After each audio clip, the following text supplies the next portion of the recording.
سورج طلوع ہو چکا تھا جب مثنہ بن حارثہ خالد کو یہ رویداد سنا رہا تھا۔ تعداد کا اندازہ کیا ہے؟ خالد نے پوچھا۔ صحیح اندازہ لگانا مشکل ہے ابن ولید، مثنہ نے کہا۔ ہماری اور ان کی تعداد کا تناسب وہی ہے جو پہلے تھا، وہ ہم سے 4 گنا نہیں تو 3 گنا سے یقیناً زیادہ ہیں۔ خالد نے اپنی فوج کو روکا نہیں تاکہ وقت ضائع نہ ہو اور دشمن کو بے خبری میں جا لیں۔ انہوں نے چلتے چلتے اپنے سالاروں سے مشورے لیے، خود سوچا اور احکام دیے۔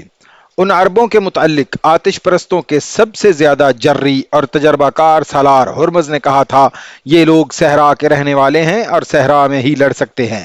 ہرمز نے یہ بھی کہا تھا کہ وہ انہیں دجلہ و فرات کے اس علاقے میں لڑائے گا جس میں درخت، جھاڑیاں، گھاس اور کہیں کہیں دلدل ہے، لیکن ہرمز کے خواب اسی سرسبز اور دلدلی علاقے میں ٹوٹ کر بکھر گئے تھے۔ خدا کی قسم، تم اب دریاؤں اور جنگلوں میں بھی لڑ سکتے ہو، خالد نے اپنے سالاروں سے کہا۔ اس زمین پر تم نے اتنے طاقتور دشمن کو 3 شکستیں دی ہیں۔ تم نے یہ بھی دیکھ لیا ہے کہ ہمارے دشمن کے لڑنے کا طور طریقہ کیا ہے۔ مثنہ نے بتایا ہے کہ دشمن اگر اسی میدان میں ہوا جہاں وہ پٹا تھا تو یہ ذہن میں رکھ لو کہ یہ میدان 2 دریاؤں، دریائے فرات اور دریائے خصیف کے درمیان ہے۔ میدان ہموار ہے لیکن درختوں اور سبزے کی بہتات ہے۔ دوڑتے گھوڑے پر تمہیں درختوں کا اور ان کے جھکی ہوئی ٹہنیوں کا خیال رکھنا پڑے گا، وگرنہ ان ٹہنیوں سے ٹکرا کر مارے جاؤ گے۔ میدان محدود بھی ہے، ہمیں دشمن کو کسی قسم کا دھوکہ دینے کا اور چالیں چلنے کا موقع نہیں مل سکے گا۔ ہمیں آمنے سامنے کمار کر لڑنا پڑے گا۔ ابن عمر، ابن عمر اور ابن حاتم پہلوؤں کے سردار ہوں گے۔ انہیں جب بھی اور جیسے بھی موقع ملا یہ اس کے مطابق نقل و حرکت کریں گے۔ اپنے کمانداروں کو یہ بتانا ضروری ہے کہ آمنے سامنے کی لڑائی میں جذبے کی شدت اور جسمانی پھرتی اور مضبوط حوصلے کی ضرورت ہوتی ہے۔ ابن حارثہ، تم ہمارے پابند ہو کے نہیں لڑو گے۔ تمہارے ساتھ پہلے طے ہو چکا ہے کہ تم اپنے انداز کا مارکا لڑو گے، لیکن تم یہ احتیاط کرو گے کہ تمہارے سوار ہمارے راستے میں نہ آئے۔ تم نے اپنے سواروں کو یہی تربیت دے رکھی ہے، انہیں اسی طرح استعمال کرو، لیکن اندھا دھند نہیں۔ نظم و ضبط بہت ضروری ہے۔ ابن ولید، مثنہ بن حارثہ نے کہا، تجھ پر اللہ کی رحمت ہو، تم نے جیسے کہا ہے تجھے ویسے ہی نظر آئے گا۔ کیا تو مجھے اجازت دیتا ہے کہ میں اپنے دستے میں چلا جاؤں؟ میں تجھے اللہ کے سپرد کرتا ہوں حارثہ کے بیٹے۔ خالد نے کہا، جا میدان جنگ میں ملیں گے یا میدان محشر میں۔ مثنہ نے گھوڑے کو ایڑ لگائی اور پلک جھپکتے نظروں سے اوجھل ہو گیا۔ اس کے ساتھ اس آتش پرست کماندار کا گھوڑا بھی تھا جسے اس نے قتل کر دیا تھا۔ یہ گھوڑا خالد کے لشکر کو دے گیا تھا۔ اتنی تھوڑی تعداد اور اتنے محدود وسائل کے بھروسے مدینے کے مجاہدین اس لشکر پر حملہ کرنے جا رہے تھے جن کی تعداد ان سے 3 گنا سے بھی زیادہ تھی، اور جس کے ہتھیار بھی بہتر تھے، اور جن کے سر پر لوہے کے خود اور چہرے پر لوہے کی زنجیریں لگی ہوئی تھیں۔ ان کی ٹانگوں پر جانوروں کی موٹی اور خشک کھالوں کے خول چڑھے ہوئے تھے۔ مجاہدین کے دلوں میں کوئی خوف نہ تھا، ذہنوں میں کوئی وہم اور وسوسہ نہ تھا۔ ان کے سامنے ایک پاک اور عظیم مقصد تھا۔ ان کی نگاہوں میں اپنے اللہ، رسول اور مذہب کی عظمت تھی۔ اپنی جانوں کی کوئی اہمیت نہ تھی سوائے اس کے کہ یہ جان اللہ کی دی ہوئی ہے اور اسے اللہ کی راہ میں ہی قربان کرنا ہے۔ اپنی زندگی دے کر وہ اسلام کو زندہ رکھنے کا عہد کیے ہوئے تھے۔ وہ گھروں سے، اپنی بیویوں سے، اپنی ماؤں، بہنوں، بیٹیوں سے دور ہی دور ہٹتے جا رہے تھے۔ ان کے شب و روز خاک و خون میں گزر رہے تھے۔ زمین ان کا بچھونا تھی اور اوپر آسمان تھا۔ باطل کی چٹانوں سے ٹکرانا، کفر کے تلاتم کو چیرنا اور دشمنان دین کے عزائم کو کچلنا ان کی عبادت تھی۔ ان کی زبان پر اللہ کا نام تھا وہ تلوار کا وار کرتے تھے تو اللہ کا نام لیتے تھے، اور تلواروں سے کٹ کر گرتے تھے تو اللہ کا نام لیتے تھے، زخمی ہوتے تو اللہ کو پکارتے تھے۔ لا ریب ایمان کی پختگی اور جذبے کی دیوانگی ان کے ہتھیار تھے، اور یہی ان کی ڈھال تھی۔ وہ اس وقت دشمن کے سامنے پہنچے جب دشمن کا دوپہر کا کھانا تیار ہو چکا تھا۔ ان کے سالار جابان کے حکم سے لشکر کے لیے خاص کھانا تیار کیا گیا تھا۔ مورخ طبری، ابن حشام اور محمد حسین ہیکل لکھتے ہیں کہ فارس کی فوج کو سانڈوں کی طرح پالا جاتا تھا۔ سپاہیوں کو مرغن کھانے کھلائے جاتے تھے۔ فارس کے شہنشاہوں کا اصول بلکہ عقیدہ تھا کہ مضبوط اور مطمئن فوج ہی سلطنت اور تخت و تاج کی سلامتی کی ضامن ہوتی ہے۔ فارسی سالار جابان نے اس سے زیادہ مرغن اور پرتکلف کھانا تیار کرایا تھا جو فوج کو عام طور پر ملا کرتا تھا۔ اس کھانے کا ذکر تاریخوں میں بھی آیا ہے۔ بے شمار جانور ذبح کر دیے گئے تھے۔ گوشت کے علاوہ کئی چیزیں پکائی گئی تھیں۔ مورخوں نے لکھا ہے کہ جابان اپنے لشکر کی خاطر تواضع کر رہا تھا کہ سپاہی خلوص دل سے لڑیں گے اور اچھے سے اچھا کھانا کھانے کے لیے زندہ رہیں گے۔ کھانا چونکہ خاص تھا اس لیے اس کی تیاری میں معمول سے زیادہ وقت لگ گیا۔ دن کا پچھلا پہر شروع ہو چکا تھا جب کھانا تیار ہوا۔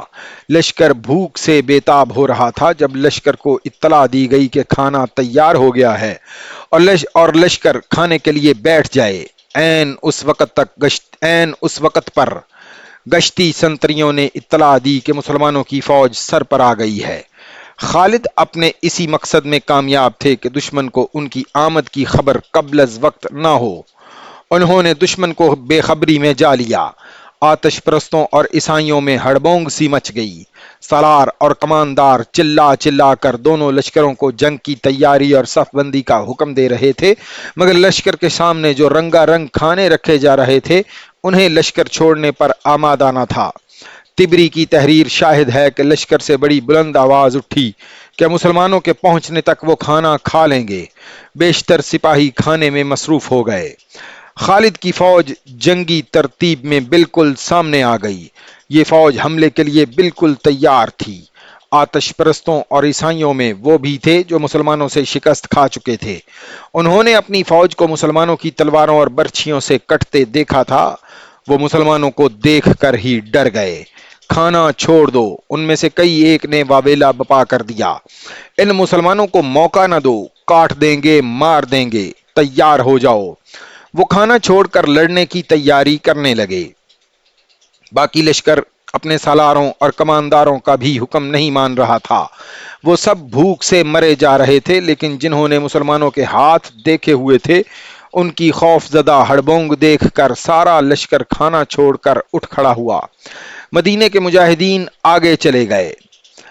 خالد انہیں احکام دے رہے تھے۔ دشمن نے ابھی گھوڑوں پر زینیں کسی تھیں اور سارے لشکر نے زرہ پہننی تھی۔ جابان نے مہلت حاصل کرنے کے لیے یہ طریقہ اختیار کیا کہ اس دور کے رواج کے مطابق عیسائیوں کے سردار عبد الاسود عجلی کو ذاتی مقابلے کے لیے آگے کر دیا۔ کسی میں ہمت ہے جو میرے مقابلے کے لیے آئے گا؟ عبد الاسود نے اپنے لشکر سے آگے آ کر مسلمانوں کو للکارا۔ جسے میری تلوار سے کٹ کر مرنے کا شوق ہے وہ آگے آ جائے۔ میں ہوں ولید کا بیٹا۔ خالد نے نیام سے تلوار بلند کر کر گھوڑے کو ایڑ لگائی۔ میں ہوں جس کی تلوار تجھ جیسوں کے خون کی پیاسی رہتی ہے۔ گھوڑے کی پیٹھ پر رہ اور اپنا نام پکار۔ میں ہوں عبد الاسود عجلی، اس نے بلند آواز سے کہا۔ نام عجلان کا بلند ہوگا۔ خالد کا گھوڑا اس کے قریب سے گزر گیا، آگے جا کر مڑا اور خالد نے تلوار تان لی۔ عبد الاسود نے بھی تلوار نکال لی تھی۔ خالد نے دوڑتے گھوڑے سے اس پر وار کیا لیکن یہ وار خطا گیا۔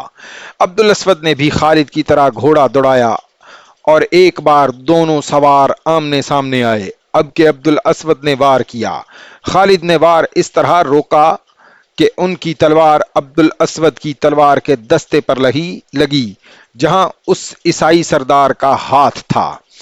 اس کے اس ہاتھ کی 2 انگلیاں اس کے اوپر کے کئی حصے صاف کٹ گئے۔ تلوار اس کے ہاتھ سے گر پڑی۔ عبد الاسود نے بھاگ نکلنے کی بجائے بلند آواز میں کہا اسے برچھی دی جائے۔ اس کے لشکر میں سے ایک آدمی نکلا جس کے ہاتھ میں برچھی تھی۔ وہ دوڑتا ہوا اپنے سردار کی طرف آیا۔ خالد نے اس کا راستہ روکنے کے لیے گھوڑے کا رخ اس کی طرف کر دیا۔ وہ آدمی پیادہ تھا۔ اس نے خالد سے بچنے کے لیے برچھی اپنے سردار کی طرف پھینکی۔ خالد پہنچ گئے تھے۔ برچھی آ رہی تھی جسے خالد کے سر کے اوپر سے گزرنا تھا۔ عبد الاسود نے برچھی پکڑنے کے لیے دونوں ہاتھ بلند کر رکھے تھے۔ خالد نے برچھی کو تلوار ماری۔ برچھی کٹ تو نہ سکی لیکن ان کا مقصد پورا ہو گیا۔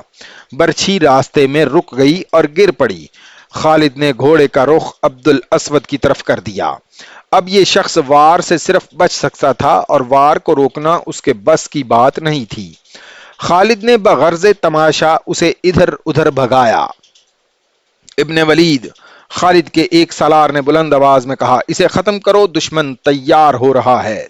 خالد نے گھوڑے کی رفتار تیز کر کے اور اسود کے قریب سے گزرتے تلوار برچھی کی طرح ماری۔